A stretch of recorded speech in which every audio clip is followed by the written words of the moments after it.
வணக்கம் viewers, Kumari special சேனலுக்கு உங்களை அன்புடன் வரவேற்கிறோம்.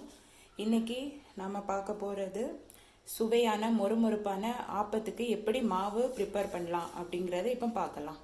புஷ்பம் அம்மா நமக்கு இப்போ எப்படி பண்ணுறதுன்னு சொல்லுவாங்க. வணக்கம்.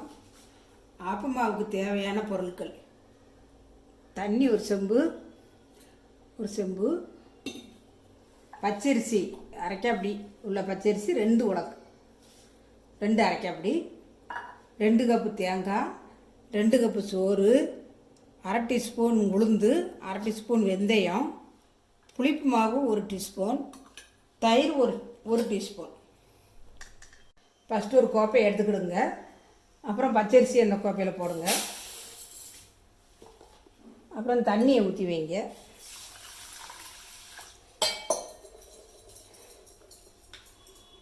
இதையெல்லாம் நனைஞ்ச பிறகு உளுந்து வெந்தயம்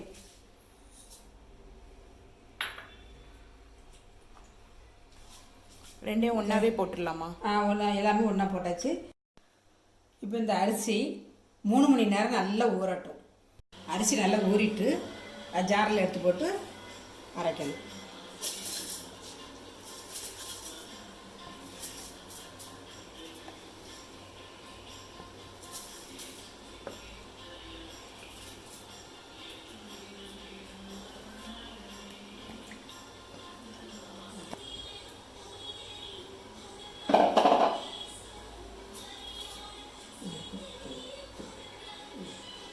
நல்லா மூடிட்டு குச்சியில் வச்சு பட்டு போல் அரைக்கணும்.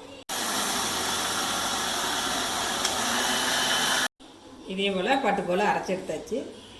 இதே போல் தான் அரைக்கணும்.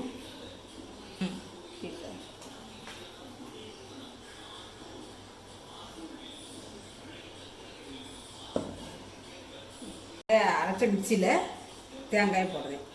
தேங்காய் போட்டு அரைக்கணும். தேங்காய் பட்டு போல் அரைக்கணும். எல்லாம் தனித்தனியாக தான் அரைக்கணுமா, சேர்த்து அரைக்கலாமா? தனித்தனியாக அரைக்கணும்.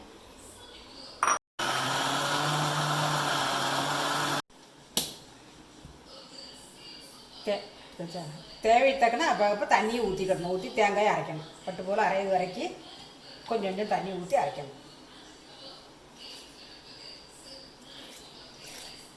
தண்ணி ஊற்றிருக்கேன், அரைக்கணும். சுவையாக இருக்கிறதுக்கு சீனியும் போட்டுக்கலாம், டேஸ்ட்டாக இருக்கும். இப்போ அடுத்து சோறு இதில் போட போகிறேன். பிறகு சோறு போட்டு எல்லாம் சேர்த்து ஒன்றா அரைக்கணும். நல்லா பட்டு போல் அரைக்கணும். இதுக்கு தண்ணி ஊற்றணுமா? தண்ணி லைட்டாக ஊற்றணும்.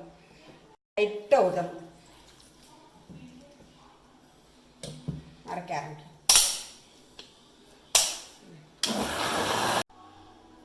இப்போ பட்டு போல் தேங்காய், சோறு, கொஞ்சம் சீனி எல்லாம் போட்டு பட்டு போல் அரைஞ்சிருச்சு. நான் அதோட மிக்ஸ் பண்ணி கலந்தேன்.